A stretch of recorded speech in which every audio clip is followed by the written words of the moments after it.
Hey guys, this is Michael with Quiet Line. Thank you so much for watching. I made this video to add some additional points to a previous video that we put out recently about how to calculate your hourly pricing. I appreciate so many of you commenting and watching that video. And I just want to preface this video by saying, just like I did in that video, I'm no expert on this. If you know, I highly suggest you get the Know Why You Charge What You Charge spreadsheet, or contacting somebody like Wayne with Profits Unlimited, or another consultant that can help you with this. But if you spend 120, 130 bucks and get that spreadsheet that I recommend, it'll make this very simple. You know, I wanted to add some additional points, you know, after you about, you know, the number you reach and about calculating your hourly pricing. The first point is that this number is going to be different for every business. Once you understand this, you'll see why it sounds crazy when you see these forums where guys are asking, you know, what would you charge for a quarter acre, or, you know, what would you charge for this? While it's good to get some feedback and you can learn a little bit by that, somebody else's business is completely different than yours. Their numbers might be different. Their overhead might be different. They might be in a completely different part of the country where cost of living, pricing is very different. Even if they're right next door to you and they're quoting the same property, they may have a different setup than you. They may have a different amount of debt than you. They may, you know, lots of things could be very different. So pricing is based on what your business costs are, not everybody else's. So it's important to spend, you know, a half day or 2 day or a day or two to figure out what your pricing is. It's very easy to do, and it will make all the difference in your business as far as being profitable. Because if you don't know that, then like I said before, you're just guessing, and you might be right or you might be way off. And the problem is, you know, it can really catch up to you if you're not charging enough to recoup the cost, asset recovery, the cost of your assets over time.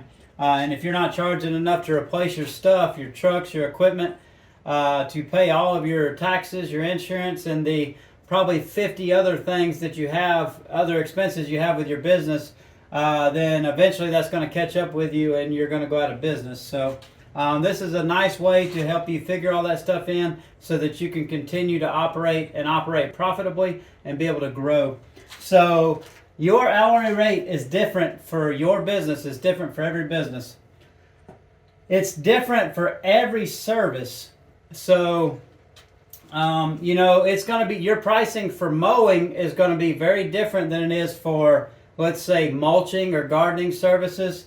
It's going to be different than fertilizing or whatever other services you offer, because your direct cost for that service can be very different. You might have a different truck with a different cost. You're going to have different equipment with different costs. You might have different wages with your employee, and so on and so on. So each service is going to have its own hourly rate. You know, it might be $60 per man hour for mowing. It might be $80 or $90 per man hour for mulch. It might be $120 an hour for fertilizing.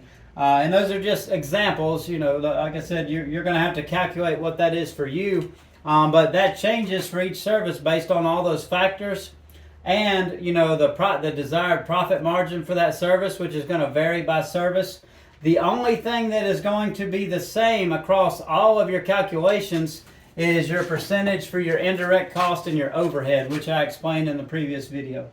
It changes and it needs to be updated. So this is not something that you're going to calculate one time and then you're good for the rest of the life of your business. Every time you something changes one of those inputs, this needs to be updated. For example, we're having crazy inflation and gas prices are going up a lot. If I kept the same man-hour rate that we had last year, we would be in big trouble. You know, other overhead stuff goes up. Your cost of your insurance might go up. Your salary, office salaries might go up. Your marketing budget.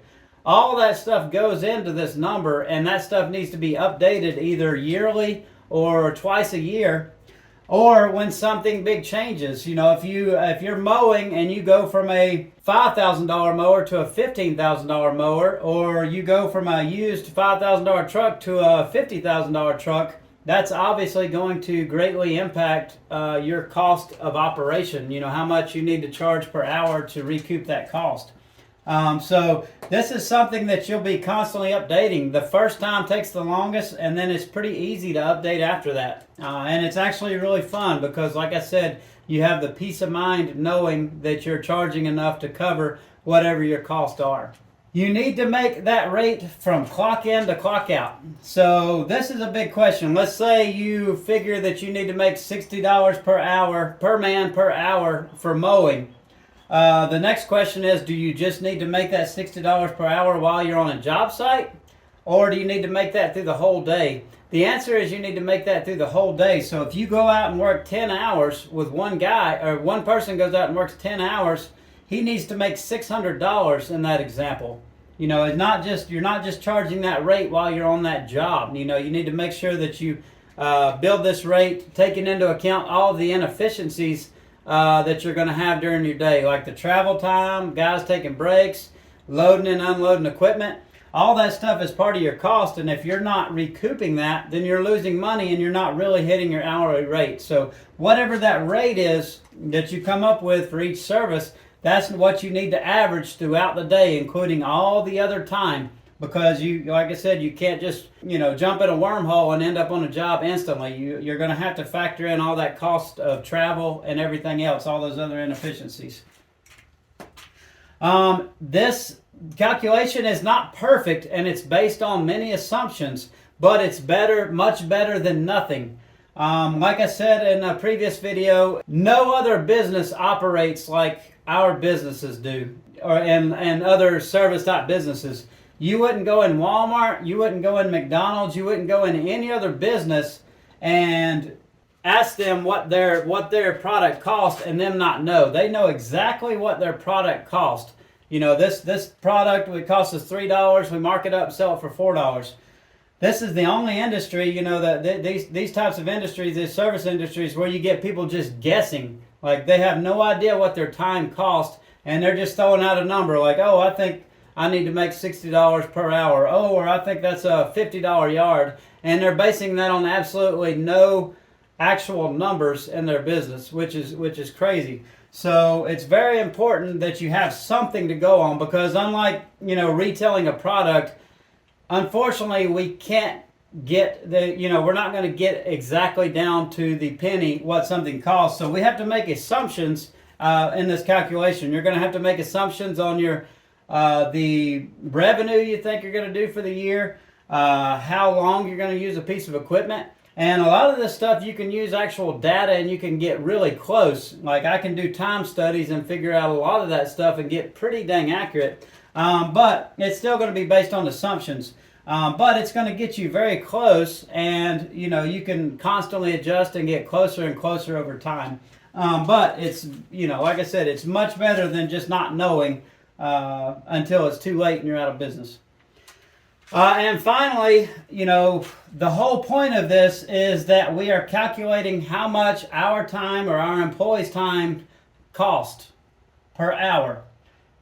Now, the key is to apply accurate estimating, so that we can, you know, if we think a job is going to take an hour and we price it at an hour, it takes pretty dang close to that, because it doesn't do us any good to have a pretty accurate hourly cost and then estimate a job and be way off, you know, and we're still losing money. So in my next video, I'll just go over some basics of how we estimate work. It's, you know, there's lots of different ways to do it. This is just how we do it. I suggest that you know, purchase some of those other estimating documents from Profits Unlimited. But, you know, like I said, this is what we do, what I'm about to show you, and maybe it'll help you in your business. But thanks for watching. If you have any questions, please list them below. And I really appreciate you guys watching, and I hope your businesses are doing well. Thank you.